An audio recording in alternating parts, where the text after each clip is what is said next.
የፖለቲካ ትግል ምን መምሰል አለበት? ያሻጥር የተንኮል የትጥቅ ትግል ተሞክሯል። በቃ ከዚህ በላይ ሰላማዊ የፖለቲካ ትግል አያስፈልግም ምንልበት ትሬሽሆልድ አለ። በህገ መንግስት ሳይሆን በአዋጆች በመተመራበት ጊዜ ሁላ ነው አማራጭ የሌላት ዝግ የሆነች ሀገር ናት ብሎ ያስባሉ። ትግል ምን ይኖራል ግን ምን አይነት ትግል ነው የሚለው ላይ ነው። ዓለም አቀፍ ህጎችስ ምን መጠበቅ የለባቸውም? የነሱም ተላላኪ በሀገር ውስጥ ያሉትም ደግሞ ይሄ እንዲሆን አይፈልጉም። በሀገር ላይ ሊፈጥረው የሚችለው አደጋ ምንድነው እያጣን ያለነው? የተማረ ዜጋ ጠንካራ ቢሮክራሲን ይፈጥራል። ጠንካራ ቢሮክራሲ ጠንካራ ተቋምን ይፈጥራል። ጠንካራ ተቋም ጠንካራ ሀገርን ይፈጥራል። ምን አይነት ፖለቲካ ትርፍ ለማግኘት ነው እንደዚህ ሊደረግ ይችላል? እንደ ቡድን እንደ ፖለቲካ ፓርቲ የምትፈልገውን ነገር አቺቭ ማድረግ ስትችል ነው ትርፍ የሚባል። እነዚህ ልጆች እናስተምር ስንል ምንድነው እንከላከል እያለን ያለን? በብሔራዊ ጥቅም ላይ የሚመጣ አደጋ ነው ማለት ነው። ሰላም ጤና ይስጥልን። የተወደዳችሁ አድማጭ ተመልካቾቻችን የፋና ቤተሰቦች እንደምን አላችሁ? ፋና ፖድካስት የዛሬው አንድ ጉዳያችን ተጀምሯል። በዛሬው የአንድ ጉዳይ ዝግጅታችን የምናነሳው ጉዳይ የትምህርት ቤት መከፈትን አስመልክቶ በርካታ ተማሪዎች ወደ ትምህርት ቤት ሲሄዱ በተለያዩ መጠነኛ ግጭት ባለባቸው አካባቢዎች ግን አሁንም ትምህርት ያልተፈቀደላቸው በታጣቂዎች ምክንያት ወደ ትምህርት ቤት እንዲሄዱ እድል ያላገኙ በርካታ ተማሪዎች ደግሞ እንዲሁ ቀን እየጠበቁ ይገኛሉ።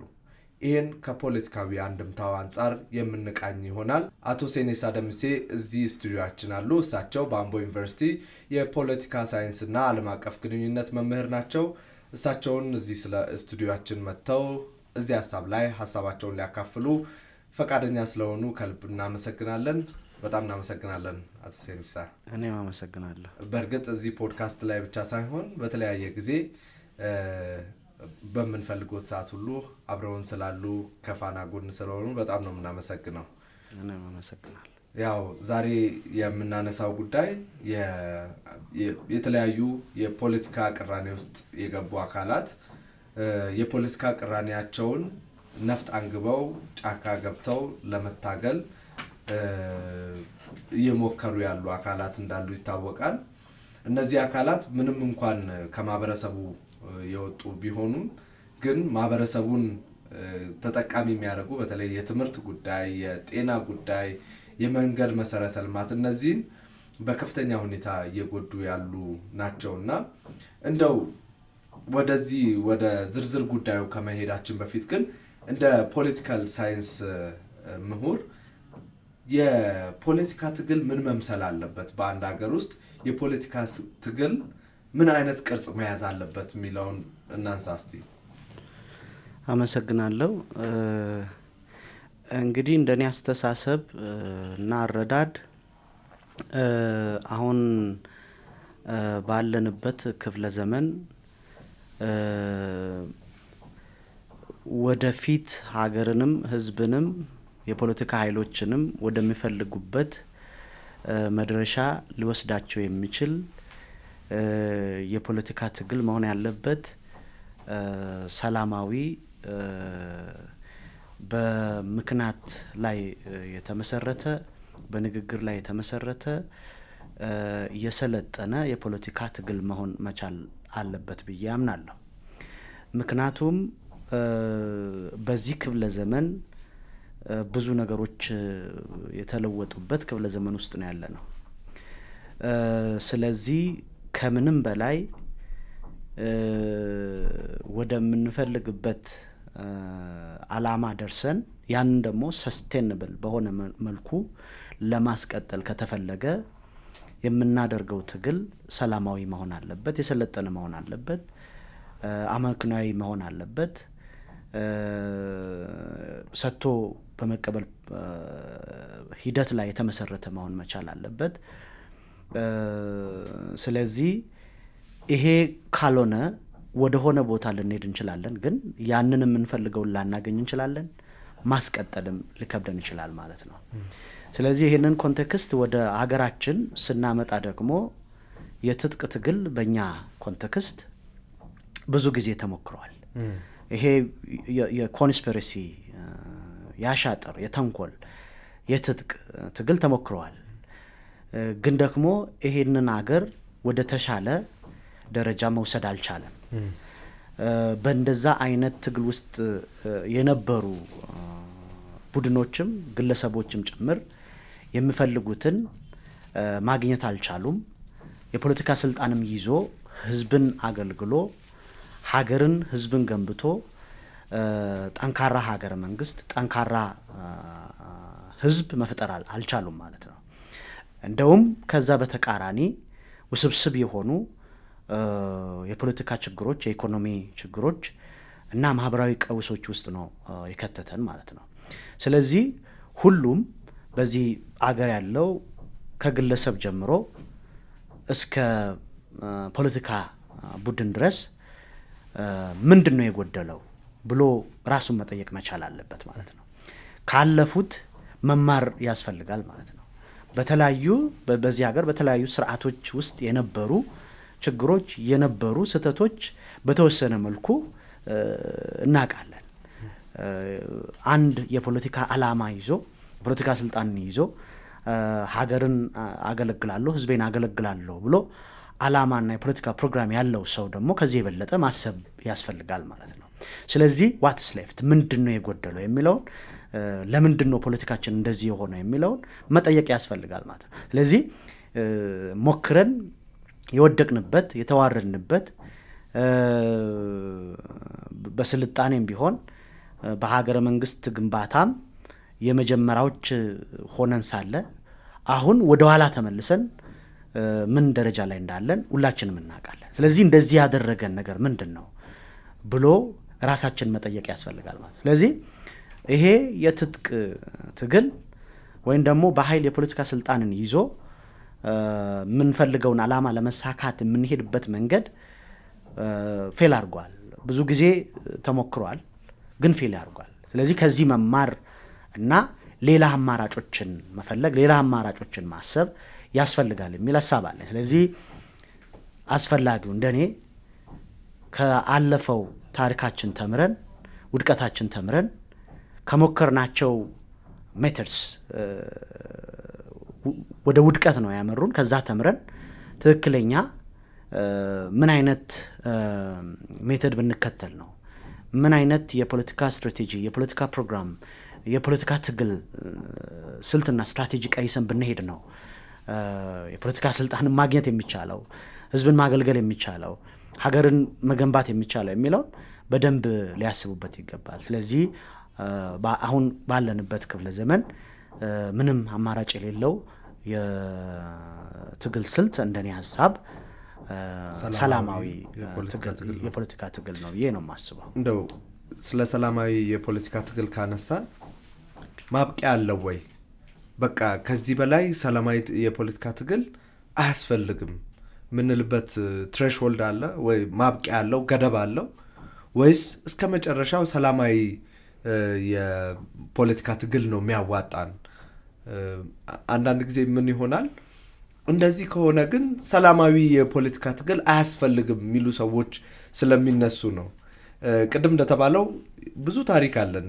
በትጥቅ ትግል እስከዚህ ድረስ ነው የሰላማዊ ፖለቲካ ትግል መጨረሻው ምንልበት አለ? እንደኔ አረዳድ የለም። ምክንያቱም ሁል ጊዜ የአንድ ሀገር ዜጋ በተለይ ደግሞ ተምራለሁ የሚል የህብረተሰብ ክፍል ሁሌ ያስባል። ለዛም ነው የተማረው። ማሰብ አለበት፣ መስራት አለበት፣ ህዝቡን ማገልገል አለበት፣ ሀገሩን ደግሞ ወደ ተሻለ ደረጃ ማሸጋገር አለበት። ይሄ ኃላፊነት አለበት ማለት ነው። ምክንያቱም ያስተማረው ይሄ ህዝብ ስለሆነ ያስተማረው ይሄ ሀገር ስለሆነ ያንን ማድረግ ነው። ስለዚህ ኮንቲኒየስ ነው ማለት ነው። የፖለቲካ ስራ ኮንቲኒየስ ነው። ከዛ ውጪ ማንም ሊሆን አይችልም። ግን እንዴት ነው እዛ ውስጥ እንጌጅ የማደርገው የሚለው ይወስናል። ስለዚህ እንዳልኩት ትክክለኛ ዓላማን ለማሳካት እና ያንን ዓላማ ለማስቀጠል ምን ያስፈልጋል? ሰላማዊ የሆነ አካሄድ፣ ሰላማዊ የሆነ ትግል ያስፈልጋል። ስለዚህ ተፈጥሯዊ ነው። ሰዎች አብሮ በሚኖሩበት ጊዜ ስህተቶች ይኖራሉ፣ መታረም ያለባቸው ስህተቶች ይኖራሉ፣ ትግልም ይኖራል። ግን ምን አይነት ትግል ነው የሚለው ላይ ነው። ሰላማዊ ትግል ይኖራል፣ መነጋገር ይኖራል፣ የሀሳብ ፍጭት የሀሳብ ክርክሮች ይኖራሉ። ይሄ ትግል ነው በራሱ ማለት ነው። ይሄ ደግሞ የሚሆነው ለምንድን ነው የሚለው አላማው ይወስናል።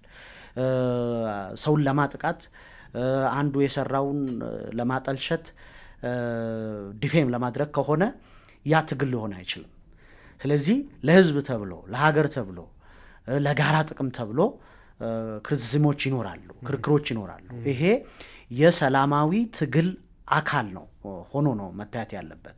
ስለዚህ ይሄ የሚቆም አይደለም። ሁል ጊዜ ሰላም ሲኖር ነው ማንኛውንም ነገር በተገባ መልኩ ልናሳካ የምንችለው። አንድ ሀገርም ያንን ማድረግ የሚችለው እንደዛ ሲሆን ነው። ስለዚህ ሰላም የሁሉም ነገር መሰረት ነው፣ የሁሉም እድገት መሰረት ነው፣ የሁሉም እንቅስቃሴ መሰረት ነው። ሰላም ከሌለ ኢኮኖሚያዊ እንቅስቃሴዎች ሊኖሩ አይችሉም፣ ማህበራዊ እንቅስቃሴዎች ሊኖሩ አይችሉም፣ የምንለው የፖለቲካ እንቅስቃሴም ሊኖር አይችልም። የፖለቲካ ስልጣንም ይዘን የመንግስት ስልጣንም ተይዞ ሀገርን መምራትም በፍጹም አይቻልም። ስለዚህ ለዚህ ሁሉ ለማንኛውም እንቅስቃሴ ሰላም መሰረት ነው ማለት ነው። ስለዚህ በዛ ሰላም ውስጥ ሆነን የምናደርገው እንቅስቃሴ ፖለቲካዊ እንቅስቃሴ፣ ፖለቲካዊ ትግል ቀጣይ ናቸው ማለት ነው። ስለዚህ አይ ሰላማዊ የፖለቲካ ትግል እዚህ ጋር ይበቃል፣ ስለዚህ ሌላ አማራጭ ልፈልግ፣ ወደ ሪቮሉሽን ልግባ፣ እንደዚህ ላድርግ የሚል አይተናል እኮ ዓለም ላይ ከሰላም ይልቅ ሪቮሉሽንን የመረጡ በትጥቅ ትግል ብዙ ነገሮችን የሞከሩ እውነት ነው አምባገነኖችን ሊያስወግዱ ይችላሉ። ግን ደግሞ ምን አይነት ጣጣ ውስጥ እንደገቡ አይተናል እኮ። መካከለኛው ምስራቅ ውስጥ የተፈጠረውን አይተናል። ያንን የተከተሉት የትግል ስልት በሰላማዊ መንገድ ቢሆን ኖሮ ህዝባቸውንም ከመበተን ሀገራቸውንም ከውድቀት ከውርደት ሊያድኗት ይችሉ ነበር ማለት ነው። ስለዚህ ሰላማዊ የትግል ስልት፣ ሰላማዊ የትግል መንገድ መከተል መጨረሻ ያለው ጉዳይ አይደለም፣ አማራጭም ደግሞ አይኖርም ማለት ነው። በተለይ ለእንደኛ አይነት ሀገር ብዙ የትግል ስልቶችን ሞክሮ እንደሚያውቅ ሀገር ለእኛ ምንም አማራጭ የለንም ማለት ነው። ለማደግም እንደሚታትር ሀገር ኦፍኮርስ። ስለዚህ ሰላማዊ የፖለቲካ ትግል መነጋገር፣ መመካከር ምንም አማራጭ የሌለው ነው። ደግሞም 21ኛው ክፍለ ዘመን የሚፈልገው አይነት የፖለቲካ ስልትም ነው። ስለዚህ እዛ ላይ ፎከስ ማድረግ ነው። ምክንያቱም ሰላማዊ ያልሆነ ትግል የተከተሉ ሀገሮች ምን አገኙ የሚለውን ማየት ያስፈልጋል። ሲሪያ ምን ላይ ነው ያለችው? የመን፣ ሊቢያ ምን ላይ ነው ያሉት? ኢራቅ፣ አፍጋኒስታን፣ በአጠቃላይ መካከለኛው ምስራቅ ይሄ በአረብ ስፕሪንግ ጊዜ በተፈጠረው ችግር ምክንያት ምን ላይ ነው የወደቁት የሚለውን ስናይ ዛሬ የሚጸጸቱ ይመስለኛል። ስለዚህ እኛም እንደ ሀገር እንደ ህዝብ ይሄ እድል እንዳይገጥመን ምን ማድረግ አለብን? በጣም ማሰብ ያስፈልጋል እኮ። የተለያዩ ስርዓቶች ውስጥ እኮ ያጣናቸው ብዙ እሴቶች ነበሩ። በጣም የተማሩ ሰዎችን አጥተናል። ይህንን ሀገር ወደፊት መውሰድ የሚችል ወጣቶችን አጥተናል። ስለዚህ ብዙ ሀብት አጥተናል። ስለዚህ ወደ ኋላ ቀርተናል። ከዚህም ጭምር ተምረን ምንም ሰላማዊ የትግል ስልት ምንም አማራጭ የሌለው እንደሆነ ፕሩቭድ የተደረገ ስለሆነ ያ ምንም መጨረሻ የሌለው አማራጭም የሌለው ብዬ አድርጌ ነው የምወስደው። ኢትዮጵያ አሁን ያለችበትን ሁኔታ እንደ ፖለቲካል ሳይንስ መምህር ሲያዩት ኢትዮጵያ አሁን ያለችበት ሁኔታ ለሰላማዊ የፖለቲካ ትግል አማራጭ የሌላት ዝግ የሆነች ሀገር ናት ብለው ያስባሉ? አላስብም። በታሪክ በተለያዩ ስርዓቶች ውስጥ የተለያዩ ኢንሲደንቶችን ሁኔታዎችን አይተናል። ስለዚህ ከዛ አንጻር ስናይ እንደዛ አድርጌ አልወስደው። ምክንያቱም በተለይ ኦፍኮርስ ብዙ ችግሮች ይኖራሉ፣ ውጣ ውረዶች ይኖራሉ። ከ2018 ወዲህ ከዛ በፊት የነበሩትን ውስብስብ የሆኑ የፖለቲካ ችግሮችን ከዛ ለመውጣት የሚደረገው ብዙ ትግሎች አሉ። ስለዚህ ያ እንዳለ ሆኖ ግን አለመነጋገርን፣ ለምሳሌ የፖለቲካ ምህዳርን የዘጋ ብዙ መብቶችን የከለከለ ሀገር በህገ መንግስት ሳይሆን በአዋጆች በምትመራበት ጊዜ ሁላ ነበር። በዚህ ሀገር ውስጥ ህገ መንግስት ወደ ጎን ተብሎ አንድ ሰው በድግ ብሎ በሚጽፈው ፕሮክላሜሽን ሀገሪቷ ስትመራ ነበር። ብዙ ችግሮች ውስጥ ነበርን እንደ ሀገር ማለት ነው። ስለዚህ ከዛ አንጻር ስናይ አሁን ብዙ የተቀየሩ ነገሮች አሉ፣ ብዙ የተለወጡ ሁኔታዎች አሉ። ስለዚህ ይሄንን አጋጣሚዎች ደግሞ መጠቀም ራሱ የራሳችን ግል ፍላጎት የቡድን ፍላጎትን ኮምፕሮማይዝ አድርገን እኮ ያ አሁን የምናያቸው ለውጦች የበለጠ እንዲሰፉ ማድረግ ራሱ አንድ የትግል አካል መሆን አለበት። ስለዚህ ፍላጎቶቻችን፣ የግል ፍላጎቶቻችን፣ የቡድን ፍላጎቶቻችን ኮምፕሮማይዝ አድርገን የህዝብና የሀገር ፍላጎት ላይ ፎከስ ብናደርግ መስዋዕት የምናደርጋቸው ነገሮች ይኖራሉ። ስለዚህ ያንን አድርገን ትግል ብናደርግ ሞር ያለውን ነገር አስፍተን መጠቀም እንችላለን።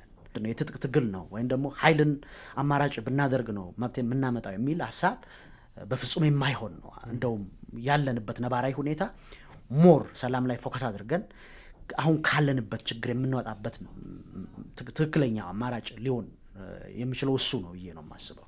ስለዚህ ለሰላም እንግዲህ መንግስትም እንደሚለው የሃይማኖት ተቋማትም ብዙ ጊዜ ጥሪ እንደሚያደርጉ አንዳንድ ምሁራንንም እንደሚያስቀምጡ ከዓለም አቀፍ ኤክስፒሪየንስ የምናየው በእኛም ሀገር ኮንቴክስት የነበረውን እንደ ኤክስፒሪየንስ ብንወስደው ዝግ የሆነ የማይደፈር የሆነ ሁኔታ አይታየኝም። ስለዚህ ያንን ትግል አድርገን ቁጭ ብለን እንደ ሀገር መከራከር ቢቻል ፖለቲከኞቻችን፣ የፖለቲካ ፓርቲዎቻችን ያሉ ቡድኖች ያንን እዛ ላይ ካፒታላይዝ አድርጎ ቢንቀሳቀሱ ትግል ቢያደርጉ የበለጠ ችግሮቻችንን እየፈታን ወደ ተሻለ ደረጃ የምንሄድበት ሁኔታዎች ይፈጠራሉ ብዬ አስባለሁ። ስለዚህ እንደኔ ዝግ ነው የሰላም አማራጭ ዝግ ነው። ስለዚህ የኃይል አማራጭን እንጠቀም የሚለው የሚያስኬድ አይደለም። ዝግም ደግሞ ሆኖ አይታየኝም። ያው ምንም እንኳን ቅድም እንዳልነው በመሰረታዊነት የትጥቅ ትግል አዋጭ ባይሆንም ሰላማዊ የፖለቲካ ትግል ብቻውን በቂ የሆነ ቢሆንም አሁን ግን ነባራዊ ሁኔታው እንደሚያሳየን አንዳንድ አካባቢዎች ላይ ግጭት ያለባቸው አካባቢዎች አሉ። የተለያየ ፍላጎት ያላቸው ግን ደግሞ ለማህበረሰቡ እንታገላለን የሚሉ አካላት አሉ። ነገር ግን እሱ ሲሆን አናይም። ትምህርት ቤቶችን ለአመታት ዘግተዋል። ልጆች ትምህርት ቤት መሄድ እየቻሉ አይደለም። ሆስፒታሎች፣ መንገዶች እንደዚህ እየተዘጉ ነው ያሉት እና እንደው የትጥቅ ትግል አካሄዳለሁ ለማህበረሰቤ ነው የምሰራው ከሚል አካል እንደዚህ አይነት ነገር ይጠበቃሉ? ዓለም አቀፍ ህጎቹስ ምን መጠበቅ የለባቸውም ወይ? ዲሲፕሊንና ኤቲክስ የሌለው ታጣቂ ኃይል የትም ሊደርስ አይችልም። በታሪክም አይተናል። በዓለም ደረጃም ይሄ አለ። ነገር ግን በዲሲፕሊን ኤቲክስ ያለው በዲሲፕሊን የሚመራ በህግ የሚመራ ቡድን ሲሆን ነው የሆነ ቦታም ሊደርስ የሚችለው። የህዝብ ወገንተኝነት ህዝብን ሁሌ የሚያስቀድም ሀገርን የሚያስቀድም ሲሆን ያንን ያደርጋል ማለት ነው። ስለዚህ አሁን በእኛ ሀገር ግን ያለው ነባራዊ ሁኔታ ከዚህ በተቃራኒ ያለው ሪያሊቲ ነው ያለው። እውነት ነው እንዳነሳኸው ትምህርት ለአንድ ሀገር ወሳኝና መሰረታዊ ነገር ነው። ኢቭን በሪቮሉሽን ውስጥ የነበሩ መሪዎች ይሄንን ካፒታላይዝ ቦልድ አድርጎ ያስቀምጡታል። ለምሳሌ ማንዴላን ብንወስድ ሪቮሉሽን ነው ሲያካሄድ የነበረው በአፓርታይድ ስርዓት ላይ። ነገር ግን ትምህርት ደግሞ ምንም አማራጭ የሌለው ኃይል እንደሆነ አቅም እንደሆነ ነፃ የሚያወጣ አንዱ ኢንስትሩመንት እንደሆነ ያስቀምጣል ማለት ነው። ይሄ ለምንድን ነው የሆነው? ኢቲክስ ስላላቸው በዲሲፕሊን ስለሚመሩ ነው። ስለዚህ በእኛ ሀገር ያሉት ግን ከዚህ በተቃራኒ አለን የሚሉትን አላማ የሚያፈርስ አፍራሽ የሆነ አካሄድ አፍራሽ የሆነ እርምጃዎች ሲወስዱ ደግሞ ይታያሉ ማለት ነው። ስለዚህ ያልተማረ ዜጋ መብቱን ሊያውቅ አይችልም፣ ትግል ሊያደርግ አይችልም። ለራሱም ለቤተሰቡም ለሀገርም ሊሆን በፍጹም አይችልም። እነሱ ለሚሉት የትግል ዓላማ የፖለቲካ ዓላማ በፍጹም ሊጠቅም አይችልም፣ ግብዓት ሊሆን አይችልም ማለት ነው። ያልተማረ ታጋይ ወይም ደግሞ የሚዋጋ ኃይል ይዘ ብትሄድ ሰልፍ ዲስትራክቲቭ ነው፣ ራስንም ታጠፋለ ማለት ነው በዛ። ስለዚህ ይሄ በዓለም ውስጥ ያሉ እነዚህ ሊቤር ፎርሶች ከዛም ውጪ ከዲሲፕሊን ከኢቲክስ የወጣ ከራሳቸውም ዓላማና እቅድ ከሚሉትም ጋር የሚጋጭ አይነት እርምጃዎች ነው በመሬት ላይ የሚወስዱት እና ይሄ ደግሞ በፍጹም ለህዝብም ሊሆን አይችልም፣ ለሀገርም ሊሆን አይችልም። የተማረ ህዝብ ነው የሚነቃው፣ ክሪቲካል ቲንከር ሊሆን የሚችለው፣ መብቱና ግዴታ ማወቅ የሚችለው ይሄ ማለት ነው። እንደኔ ነጻነት ይሄ ነው። ስለዚህ ይሄ እስከሌለ ድረስ እዚህ ትምህርት ላይ ጦርነት ታወጀ፣ ትምህርት ቤት ዘግተ፣ ፓብሊክ ኢንፍራስትራክቸር የህዝብ የሆነ የሀገር የሆነ ንብረቶችን እያጠፋ ያ እንደኔ ሀሳብ በፍጹም ትክክል ያልሆነና ተቀባይነት የሌለው ነው። በዓለም አቀፍ ኤክስፒሪየንስም ስናይ ባሉትም ህጎች ስናይ ከዛ ጋርም የሚጋጭ አይደለም። ከራሳቸውም ፕሮግራምና ከራሳቸውም የፖለቲካ ፕሮግራምና ዓላማ ከሚሉት ጋር የሚጋጭ ራሱን ዲስትራክት የሚያደርግ አይነት እርምጃ ነው የሚወሰደው ማለት ነው። ስለዚህ እውነት እነሱ እውነት ለህዝብ የሚያስቡ ከሆነ ለሀገራቸው የሚያስቡ ከሆነ የግል ጥቅማቸውን የግለሰቦች ጥቅም ኮምፕሮማይዝ አድርጎ የህዝባቸውን የሀገራቸውን በተለይ ደግሞ ሀገራችን አሁን የምትፈልገውን የምትጠይቀውን ነገር መመለስ በሚችል መልኩ መንቀሳቀስ ቢችሉ እኔ ተገቢ ነው ብዬ ነው የማስበው። ስለዚህ አሁን የተጀመረው መንገድ የተጀመረው አካሄድ የሚደረገው ነገር ራሳቸውንም ሆነ ሀገርንም ህዝብንም ወደ አልተፈለገ አቅጣጫ የሚወስድ ነው። ስለዚህ ሽብርተኝነት የሚመስል አይነት እርምጃዎች እንግዲህ በመካከለኛው ምስራቅ ቅድም ያነሳ ናቸው ምን ሀገር ላይ ምን እንደፈጠሩ አይተናል። ስለዚህ ከዚህ ተመልሰን ለሀገር ለህዝብ የሚያስብ ሰው የፖለቲካ ኃይል ወይም ቡድን ትምህርትን ዜጋው እንዲማር ነው እንጂ የሚሰራው ሀገርን የሚለውጥ ሀገርን ለመገንባት ህዝብን ለማንቃት እውቀት ያስፈልጋል። ያሉትን ችግሮች ከስር መሰረቱ ተረድቶ አናላይዝ አድርጎ ለመፍታት የግድ ትምህርት ያስፈልጋል። ስለዚህ ከዚህ በኋላ ደግሞ አሁን ያለንበት ክፍለ ዘመን አለ። ከዚህ በኋላ ደግሞ የሚመጣው ምንድነው? ማንኛውም ነገር የሚመራው በእውቀት ነው። ስለዚህ ይሄንን የሚያስቡ ከሆነ በእውቀት ህዝቡ ከእውቀት የከለከልክ እውቀት እንዳያገኝ እንዳይማር እያደረግ ምን ሊሆን እንደሚችል ምን ሊፈጠር እንደሚችል መገመት አይከብድም ማለት ነው። ስለዚህ እኔ የሚደረጉ ነገሮች በትምህርት ቤቶች ላይ በኢንፍራስትራክቸር ላይ የሚወሰዱ እርምጃዎች በፍጹም ትክክል ያልሆነ በህዝብ ጥቅምና በሀገር ጥቅም ጋር የሚጋጭ ለራሳቸው የሚፈልጉት ዓላማ ለመሳካት የማያስችላቸው መሆኑን ተረድቶ ያንን ባያደርጉ ጥሩ ነው ብዬ ነው የማስበው። ግን እንደው ምን አይነት ፖለቲካ ትርፍ ለማግኘት ነው እንደዚህ ሊደረግ የሚችለው? ለአንድ ፖለቲካ ዓላማ አለኝ ለሚል ድርጅት እንደዚህ አይነት ነገሮች ምን አይነት ፖለቲካ ትርፍ ሊያስገኙለት ይችላሉ? ለምሳሌ ትምህርት ቤት ቢገነቡ ወይ ደግሞ ልጆች ትምህርት ቤት እንዲሄዱ ፕሮሞት ቢያደርጉት በቃ ቢያደርጉላቸው ምናልባት ለማህበረሰቡ ከጎን ቆመዋል፣ እየደገፉት ነው፣ ማህበረሰቡን እየደገፉት ነው። ስለዚህ ዓለም አቀፍ ተቀባይነትን በሀገር ውስጥም ደግሞ የሚደግፋቸውንም ሰዎች ለመያዝ ነው ሊባል ይችላል። ግን ትምህርት ቤት እንዳትሄዱ እያሉ ማህበረሰቡን ልጆቻችሁን ትምህርት ቤት እንዳትልኩ፣ ትምህርት ቤቶች ዝጉ እያሉ መምህራንን አንዳንድ ቦታ እየገደሉ በእንብርክክ እያስኬዱ ምን አይነት ፖለቲካ ትርፍ ለማግኘት እንደዚህ ሊደረግ ይችላል? ምንድን ነው አንድምታው? አዎ እንደኔ ሀገር እንደ ሀገር ህዝብ እንደ ህዝብ ከዚህ የሚያገኘው ፖለቲካዊ ትርፍ በፍጹም የለውም፣ ሊኖረውም አይችልም። ይሄም ቡድን ራሱ ከዚህ የሚያገኘው ፖለቲካዊ ትርፍ አይኖረውም። ግን አንድ ሁለት ግለሰቦች ኢኮኖሚያዊ ጥቅም ጊዜያዊ የኢኮኖሚ ጥቅም ሆዳቸው ለጊዜው የሚሞሉበት ሊያገኙ ይችላሉ። እንዴት ነው ካልከኝ ኢትዮጵያ ለማደግ የምትፈልግ ትግል እያደረገች ያለችው ሀገር ነች። ስለዚህ እቺ ሀገር ደግሞ እንዳታድግ ወደሚፈለገው ደረጃ እንዳትደርስ ትግል የሚያደርጉ እንቅስቃሴ የሚያደርጉ ኃይሎች ደግሞ አሉ። እነዚህ ጠላቶች ብዙ ጊዜ የራሳቸው የሆነ ስትራቴጂ ቀርሶ ይንቀሳቀሳሉ። ለምሳሌ በኢትዮጵያ ውስጥ በሚሰሩ ትላልቅ ፕሮጀክቶች ዙሪያ የሚደረጉ ትግሎች አሉ።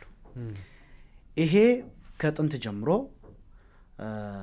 በተለይ ግብጾች 3 ስትራቴጂ ነው ቀርጾ ሲንቀሳቀሱ የነበረው።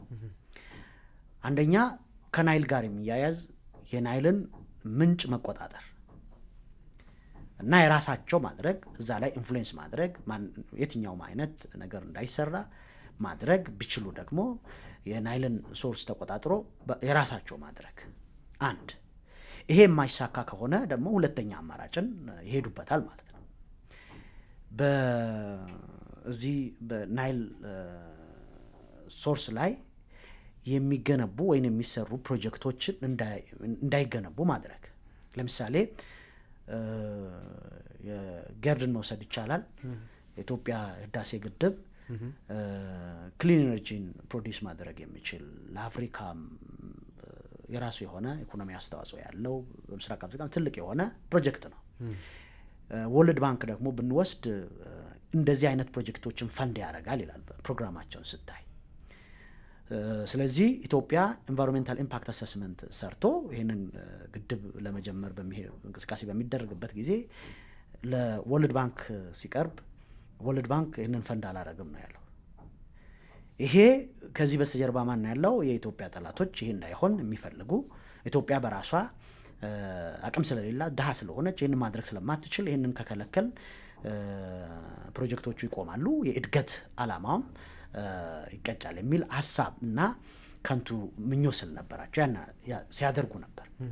ስለዚህ የግብጽ ዜጎች የተለያዩ ተቋማት ውስጥ ያሉ ይሄንን ዲፕሎማቲክ እንትን ተጠቅሞ ይሄ እንዳይሆን አድርጎታል ማለት ነው።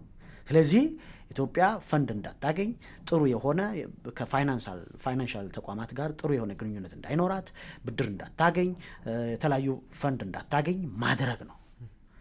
ስለዚህ ድሃ ናቸው፣ ይህንን ካላገኙ ደግሞ ያንን ማድረግ አይችሉም የሚል ሀሳብ ስለነበራቸው ኢኮኖሚያችንን እድገታችንን በዚህ መልኩ ፋይስ ያደርጉ ነበር ማለት ነው። ይሄስ የማይሳካ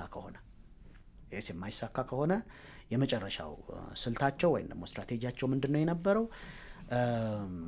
ግጭት በሀገር ውስጥ በህዝብና በመንግስት መካከል ጥሩ የሆነ ግንኙነት እንዳይኖር፣ ሁሌ ጥርጣሬ እንዲፈጠር፣ በፖለቲካ ኃይሎች መካከል ግጭት እንዲኖር፣ እንዳይተማመኑ ማድረግ፣ ጠንካራ የፖለቲካ ፓርቲዎች እንዳይፈጠሩ፣ ጠንካራ መንግስት እንዳይፈጠር፣ ጠንካራ ተቋም እንዳይፈጠር፣ ሁል ጊዜ የእርስ በርስ ግጭት እንዲኖር፣ አለመተማመን እየፈጠሩ ደካማ ምንም ማድረግ የማትችል ኢንፍሉዌንሻል ያልሆነች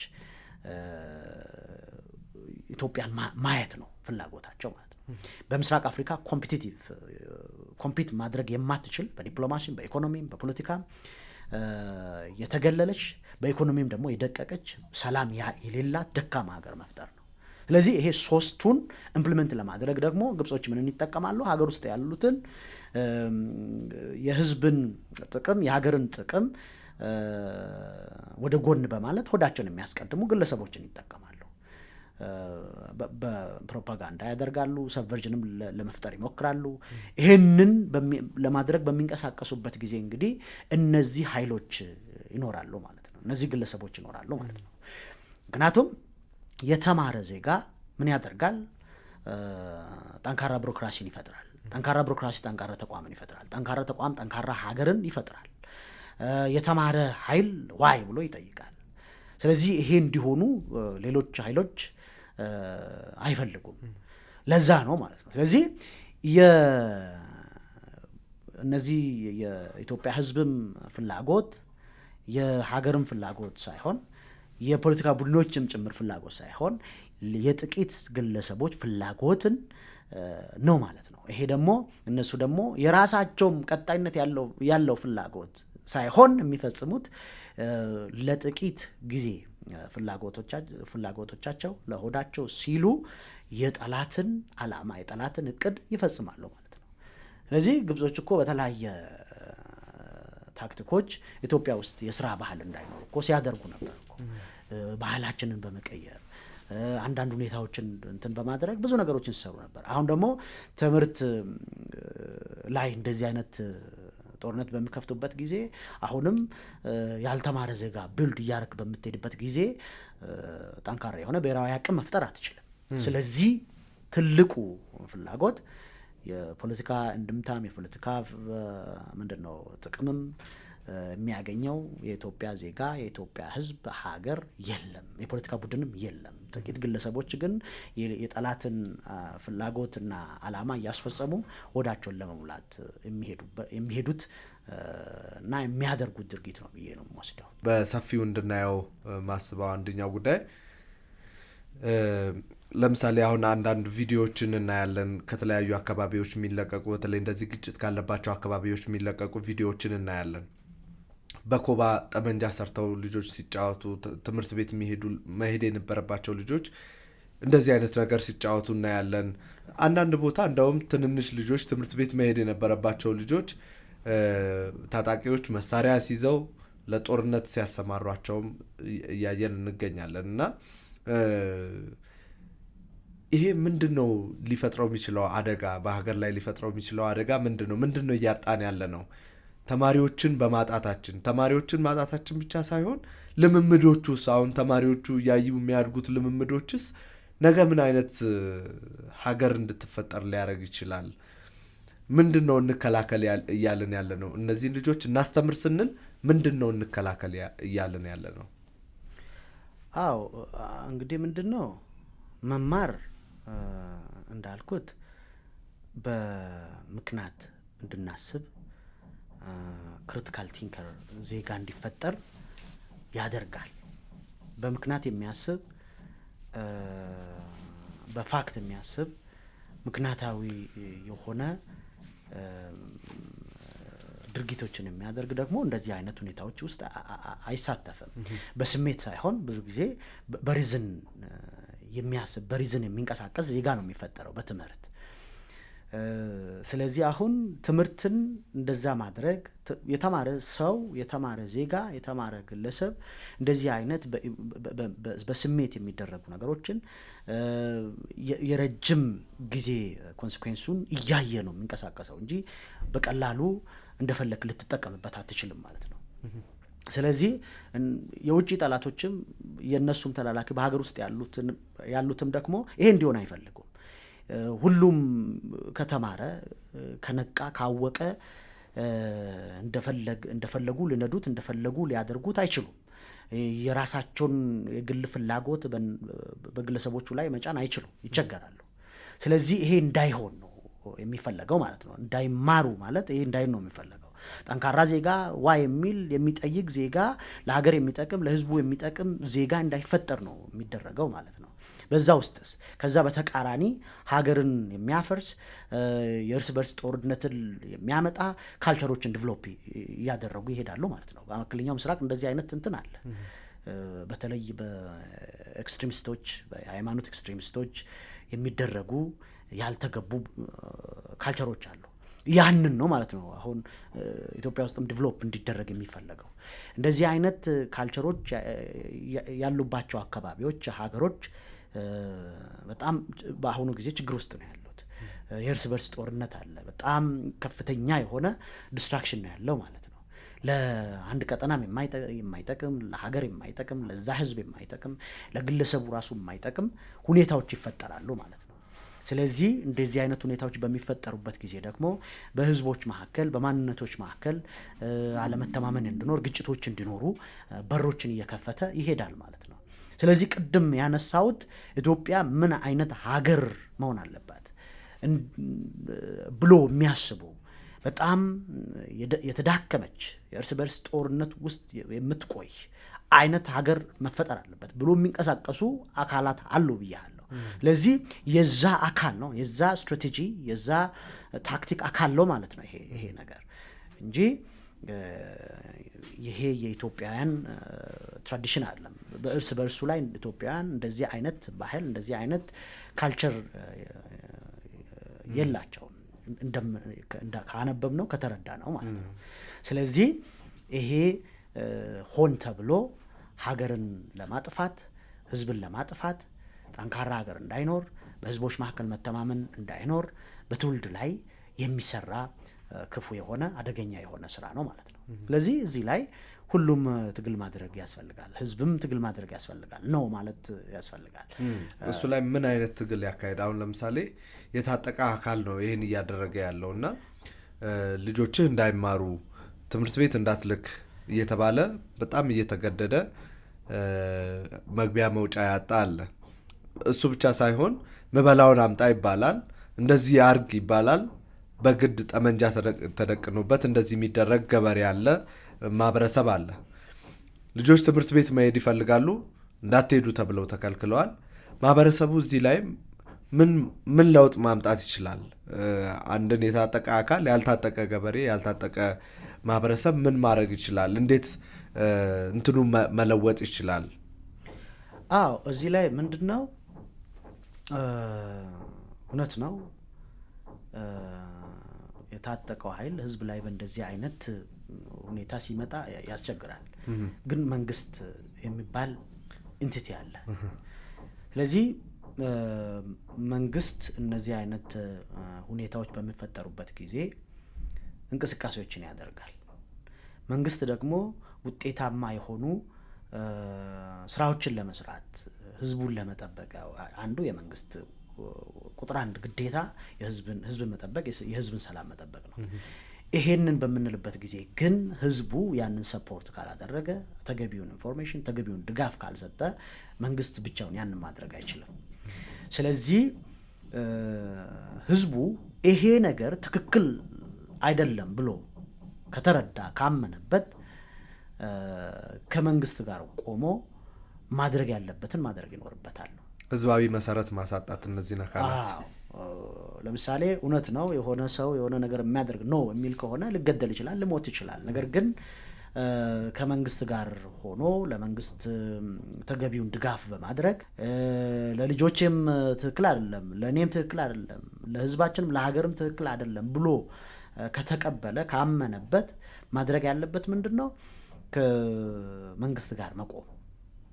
ስለዚህ መንግስት እነዚህን አካላት በተቻለ መጠን በሰላማዊ መንገድ ወደ ጠረጴዛ ዙሪያ መጥቶ ቁጭ ብሎ ተነጋግሮ ችግሮቻቸውን ፈቶ ለህዝብም ሰላም የሚመጣበት መንገድ ለሀገርም ጥሩ ነገር የሚመጣበት መንገድ ቢፈለግ ትልቅ ነገር ነው። ያ የማይሆን ከሆነ ግን ህዝብ በዚህ መልኩ መጎዳት የለበትም፣ ሀገር በዚህ መልኩ መጎዳት የለበትም። አንድ ዜጋ አልተማረም ማለት አይማር ማለት እኮ በብሔራዊ ጥቅም ላይ የሚመጣ አደጋ ነው ማለት ነው። ምክንያቱም ያልተማረ ዜጋ ቅድም እንዳልኩ ጠንካራ ቢሮክራሲ፣ ጠንካራ ተቋም፣ ጠንካራ ሀገር መፍጠር አይቻልም። ይሄ ደግሞ አንዱ የብሔራዊ ጥቅም ኤሌመንትን የምናስከብርበት ብሔራዊ አቅምን የምንፈጥርበት መንገድ ነው ማለት ነው። ስለዚህ ህዝቡ እና የሚመለከተው ግለሰብ፣ የተለያዩ ተቋማት፣ የሃይማኖት ተቋማት ሊሆኑ ይችላሉ፣ ሌሎች ተቋማት አገር በቀል ተቋማት ሊሆኑ ይችላሉ። ለሀገር የሚያስቡ ለህዝባቸው የሚያስቡ እውነት የሚያስቡ ከሆነ ያንን ወደፊት መውሰድ ሊወስድ የሚችል ፕላትፎርም ተቀርጾ ህዝብም እንዴት ከመንግስት ጋር ቆሞ ሌሎች ተቋማትም እንዴት ከመንግስት ጋር ቆሞ መንግስትም ደግሞ እዛ ላይ ኮሚትመንት ወስዶ የበለጠ እንዴት ነው ይሄንን መስራት የምንችለው? የተማሩ ኃይል ያላቸው ትምህርት ላይ ትኩረት የሰጡ ሀገሮች ከቅርብ ጊዜ ጀምሮ ለምሳሌ አሁን ኢስዲዣን ታይገርስ ብለን የምናነሳቸው ደቡብ ኮሪያ እና ሲንጋፖር እና ቻይናን ብንወስድ እኮ በእንደዚህ አይነት ትምህርት ላይ ፎከስ አድርጎ ነው ዜጋቸውን አስተምሮ ነው አስታጥቆ ነው ማለት ነው። እውቀት አስታጥቆ ነው በዚህ ደረጃ ላይ የደረሱት ማለት ነው። ስለዚህ እኛም ዝም ብለን ያልተማረ ዜጋ ይዘን ጥሩ ፖሊሲዎች እያወጣን የትም ልንደርስ አንችልም። ጠንካራ ሀገር መፍጠር አይቻልም ማለት ነው። ተወዳዳሪ የሆነች ሀገር መፍጠር አንችልም። ስለዚህ መንግስት አንዱ ትልቁ ኃላፊነት አንድ በሀገር ውስጥ የዜጋውን ሰላም መጠበቅ ነው። በዓለም አቀፍ ደረጃ ደግሞ ብሔራዊ ጥቅምን መጠበቅ ነው። ስለዚህ እነዚህ የሚደረጉ ድርጊቶች የሚወሰዱ እርምጃዎች ደግሞ በግለሰቦች ደህንነት ላይ የሚያመጣው አደጋ በጣም ከፍተኛ ነው። ከዛ ባለፈ ደግሞ በሀገር ላይ የሚያመጣው አደጋ በጣም ብሔራዊ ጥቅማችን ላይ የሚያመጣው አደጋ በጣም ከፍተኛ ነው። ስለዚህ ይሄ ኮምፕሮማይዝ የሚደረግ ጉዳይ አይደለም፣ እንትን የሚሰጠው ጉዳይ አይደለም ማለት ነው። ስለዚህ ህዝብ ይሄንን ካመነበት ከመንግስት ጋር ቆሞ ከሚመለከተው አካልና ተቋማት ጋር ቆሞ ይሄንን ፋይት ማድረግ ይኖርበታል ብዬ ነው የማስበው። የተለያዩ የመማሪያ ተቋማት እንደዚህ ጉዳት እየደረሰባቸው ተማሪዎች ወደ ትምህርት ቤት አለመሄዳቸው አንድ ነገር ሆኖ ይሄን ግን ለንግድ የሚጠቀሙ ድርጅቶች ለተለያዩ ለግል ጉዳያቸው የሚጠቀሙ ድርጅቶችን ደግሞ እያየን ነው። አንዳንዱ ያልተማረውን ተማሪ ቁጥር እጥፍ በማድረግ ይህን ተማሪ ከትምህርት ገበታው ቀርቷል የሚል የተለያዩ የፖለቲካ ሽብር የሚነዙ መረጃዎችን በማውጣት ከኢትዮጵያ መንግስት ጋር ያልተጣጣሙ ወይም ደግሞ የኢትዮጵያ መንግስት ህዝቦቹን የሚያውቀው የኢትዮጵያ መንግስት ነው። በዋናነት ምን ያህል ተማሪ አለኝ፣ ምን ያህል ተማሪው ከትምህርት ከገበታው ተፈናቅሏል የሚለውን የሚያውቀው የኢትዮጵያ መንግስት ነው። ለእኛ አንድም ተማሪ ሁለትም ተማሪ 100,000 ተማሪም ካልተማረ ጉዳት ነው እንደ ሀገር። ነገር ግን ይህን ቁጥሩን ከፍ በማድረግ የተለያዩ የእርዳታ እንትኖችን ለማግኘት ገንዘቦችን ለማግኘት የሚደረጉ ሽሚያዎች ደግሞ ጥረቶች አሉ። ትክክለኛ ችግሩን የማይፈታ ትክክለኛ የተማሪዎችን ችግር የማይፈታ ትምህርት መማር እየፈለጉ ያልተማሩ ልጆችን ችግር የማይፈታ የፖለቲካ ትርፍ ለማግኘት የሚደረጉ ሩጫዎች ደግሞ አሉ። ይህን እንዴት ያዩታል እርሶ? አዎ ይሄ ምንድን ነው? ሪፖርት እንዳልከው ለሆነ ፕሮፓጋንዳ የፖለቲካ ትርፍ ሊሆን አይችልም። የፖለቲካ ትርፍ ማለት እኮ የምትፈልገውን እንደ ቡድን እንደ ፖለቲካ ፓርቲ የምትፈልገውን ነገር አቺቭ ማድረግ ስትችል ነው ትርፍ የሚባለው። ሪፖርት ነው፣ ፕሮፓጋንዳ ነው። አንዱን ታጠልሻለህ የሆነ ነገር ግርግር መፍጠር ካልሆነ በስተቀር ከዛ ያለፈ የፖለቲካ ትርፍ ሊሆንላቸው አይችልም። እነሱ እንዴት እንደሚያስቡ ባላቅም እኔ የፖለቲካ ትርፍ የሚባለው አንድ የፖለቲካ ፓርቲ የራሱ የሆነ የፖለቲካ ፕሮግራም አለው፣ አላማ አለው፣ የፖለቲካ ስልጣንን ይዤ እንደዚህ አደርጋለሁ ብሎ ያስባል። ይሄ ወደዚህ የሚያመራ ይሄንን ማስገኘት የሚችል ነገር ሲሆን ነው የፖለቲካ ትርፍ ልንሆን እንችላል። ከዛ ውጭ ግን መንግስትና ህዝብ የሰራውን ንብረት እያጠፋ ትምህርት ቤቶችን እያፈረስክ ተማሪን ከትምህርት ቤት እንዳይገቡ እያባረርክ ቤተሰብን እያስጨነቅ ያ ሪፖርት ቁጥሩ ከፍ እንዲል ማድረግ ከራስም ዓላማ ጋር የሚጋጭ ከህሊናም ጋር የሚጋጭ ስራ ነው። ስለዚህ ይሄ ደግሞ ህብረተሰቡ እኔ ማያውቅ አይመስለኝም፣ ይረዳል፣ ያውቃል። ስለዚህ ማንንም ከዚህ በኋላ ሸውደም ህዝብንም የምታነሳሳበት እንትን አይኖርም። ምናልባት የህዝብ ሪቮሉሽን ወደዛ ቀይሬ የሆነ ነገር አደርጋለሁ ወደ ፖለቲካ ስልጣን ሊያስጠጋኝ ይችላል ብሎ የሚያስቡ ከሆነ እኔ እንደኔ ሀሳብ በአሁኑ ጊዜ የኢትዮጵያ ህዝብ ባይማርም ካለው ኤክስፒሪየንስ በጣም ከነሱ ከሁላችንም የተሻለ ይመስለኛል። ዝም ብሎ በማንኛውም የሚነዳ እንደፈለገ የሚሆንበት ሁኔታዎች የለም። ግን በዓለም አቀፍ ደረጃ አንዳንድ ዓለም አቀፍ ተቋማት ለአንዳንድ ለሪፖርት ፍጆታቸው የሚፈልጉ ለአንዳንድ ነገሮች የሚፈልጉ ይኖራሉ። ከዛ በስተጀርባ ደግሞ ቅድም ያነሳሁት የኢትዮጵያ ባላንጣዎች አሉ። የኢትዮጵያ እድገት መለወጥ የማይፈልጉ አሉ። ከዛ ባለፈ ደግሞ በአፍሪካ ውስጥ አንዳንድ ሀገሮች ጠንከር ብሎ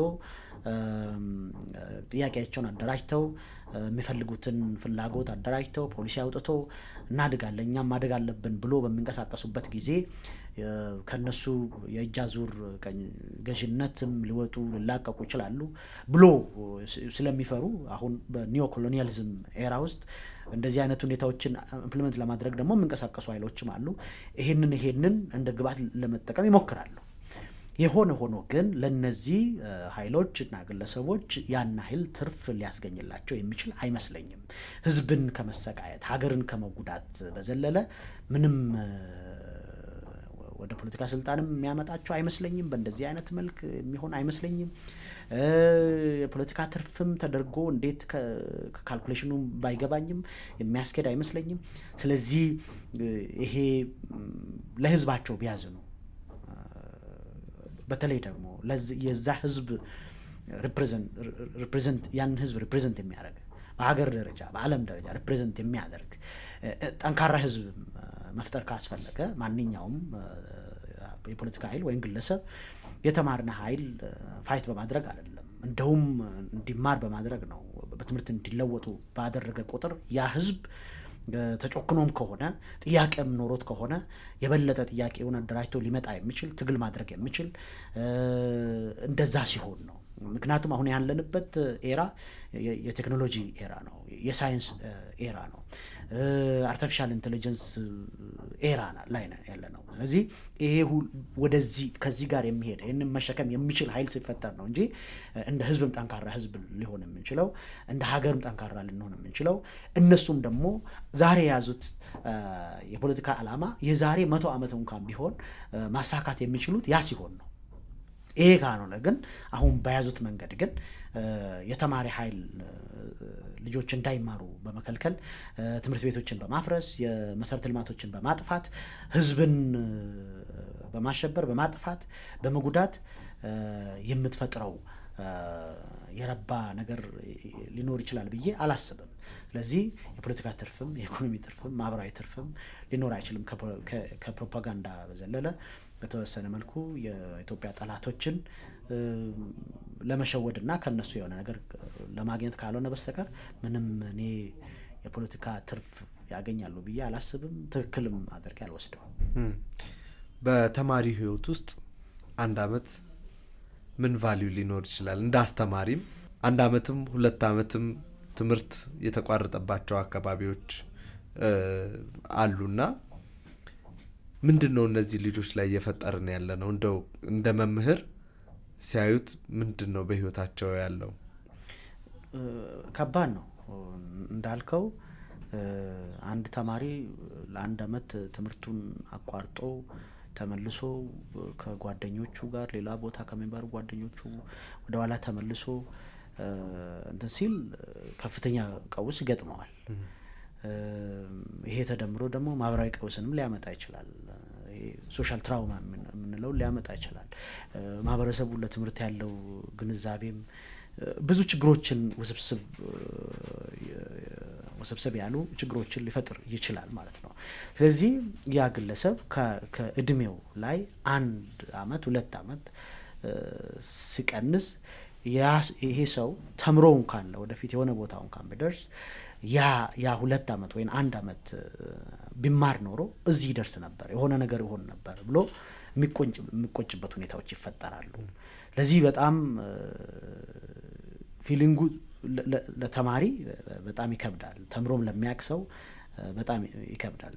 ትምህርት በሆነ ጉዳይ ሰው ታሞ እንኳን ትምህርትን ሲያቋርጥ ተማሪ ምን ያህል እንደሚሰማው ስለሚታወቅ በጣም ትክክል ያልሆነ የሚያሳዝን ነገር ነው ያለው ማለት ነው።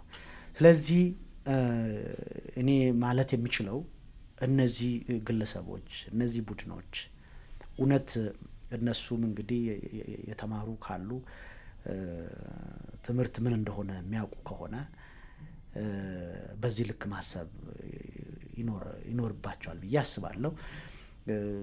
ለህዝባቸው ደግሞ የሚያስቡ ከሆነ ለህዝባቸው በህሊና ህዝቡ ራሱ እንዲቀጥል የሚያስቡ ከሆነ እውነት ለዛ የሚታገሉ ከሆነ በአሁኑ ጊዜ የህዝብ ህልውና መቀጠል የሚችለው ስንማር ብቻ ነው። በሀገር ደረጃ በዓለም አቀፍ ደረጃ ኮምፒት ማድረግ ሲችል ብቻ ነው አንድ ግለሰብ፣ አንድ ህዝብ፣ አንድ ማህበረሰብ። ስለዚህ ይሄ ደግሞ ምንም እንትን የሚያስፈልግ አይደለም። ሌላ ነገርም ሳይሆን ፋክት ያለው ነገር ይሄ ነው። ስለዚህ ይሄንን ደጋግሞ ማሰብ ደጋግሞ ማየት ወደ ቀልባቸው ወደ ራሳቸው መመለስ ቢችሉ ጥሩ ነው። እውነትም ስለ ህዝባቸው አይደለም ስለ ራሳቸው ራሱ በደንብ ማሰብ ቢችሉ ጥሩ ነው ብዬ አስባለሁ። ለዚህ በጣም አንድ ተማሪ ከትምህርት ገበታው ላይ 1 ዓመት አይደለም ታሞ 1 ወርም ሲቀር ምን ያህል ፊል እንደሚያደርገው ስለሚታወቅ 1 ዓመት 2 ዓመት 3 ዓመት ደግሞ ተማሪ ከትምህርት ገበታው ሲቀር ትምህርት ቤት ሲቃጠል ብዙ ነገሮች ሲሆኑ ለዛ ያ ተማሪ ብቻ ሳይሆን የሚጎዳው ህብረተሰብ ይጎዳል፣ ሀገር ይጎዳል። ያም ግለሰብ ሄዶ የሚያራምደው ዓላማ እንግዲህ ጥሩ ለሀገር ለህዝቤ የሚል ከሆነ እውነት እሱንም በከፍተኛ ሁኔታ የሚጎዳ ስለሆነ ማሰብ ያስፈልጋል። ራሳቸውን ማየት ያስፈልጋል። ቆም ብሎ ማሰብ ወደ ቀልባቸው ተመልሶ ህዝባቸውን ባያስቸግሩ ባያሰቃዩ የፖለቲካ ችግሮች የፖለቲካ ጥያቄዎች ካሏቸው ወደ ጠረጴዛ ዙሪያ አምጥቶ ባሉበት ቁጭ ብሎ ተነጋግሮ ለህዝባቸውም ለሀገራቸውም ለራሳቸውም ጭምር የሚበጅ ነገር መንገድ ቢፈልጉ ጥሩ ነው ብዬ አስባለሁ። በጣም ነው የማመሰግነው አቶ ሴኔሳ። እኔም አመሰግናለሁ። አድማጭ ተመልካቾቻችን የተከታተላችሁት የአንድ ጉዳይ ዝግጅታችን የዛሬው እዚህ ላይ አብቅቷል። አቶ ሴኔሳ ደምሴ በአምቦ ዩኒቨርሲቲ የፖለቲካ ሳይንስና ዓለም አቀፍ ግንኙነት መምህር እዚሁ ስቱዲዮ ተገኝተው ባነሳነው ርዕሰ ጉዳይ ላይ ሰፊ ሀሳብ ሰጥተውናል። በጣም እናመሰግናለን። የተሻለች ኢትዮጵያን እንድናይ ሁላችንም ሰላማዊ የትግል አማራጭን እንያዝ የዛሬው መልእክታችን ነው። ሀሳብ አስተያየት፣ ጥያቄዎቻችሁን ኮሜንት ሴክሽን ላይ ልታጋሩን ትችላላችሁ። መልካም ጊዜ